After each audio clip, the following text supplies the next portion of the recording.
जात बानी ससुरा न पीछे पीछे आई हा हमरा खातिर जनी लार टपकई हा उल्टी करब लारे के फेरा में डाड़ू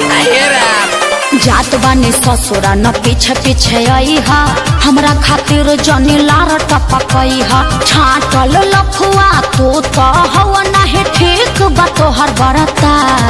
शादी बड़ी दूर होता भुला जइहा ओखेदा तोहरे क्षेत्र से बेमतलब पार्टी से चुनाव लड़ाओ तोहरे विधान सभा से लड़ब हम विधायकी के चुनाव कि देखा तानी कैसे खत्म करबू दिलवा के लगा प्यार हम कइले बानी कइले नहीं खिपा बोला सरे भैया के मोहर हो बोल बोल हतार छा ई कौन मोहर हो और तोरा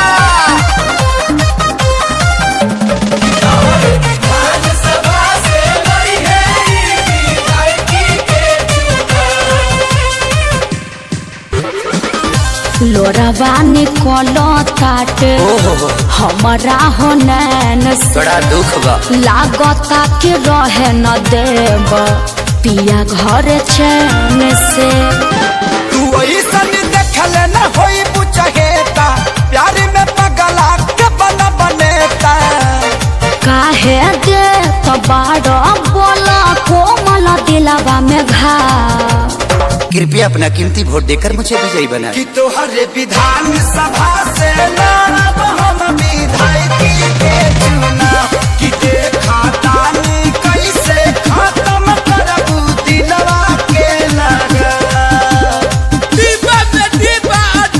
में के खेसारी भैया होवे हमर बोला सरे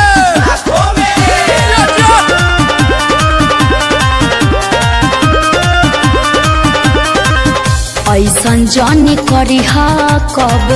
बाटेरी का बेस्ट हो अच्छा शादी के अपन लाइफ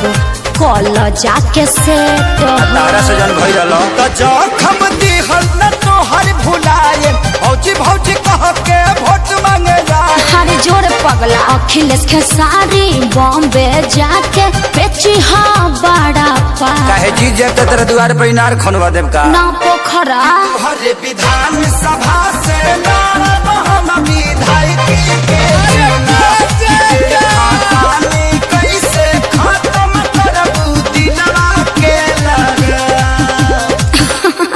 बड़ा पागल प्रेमी तू हूँ।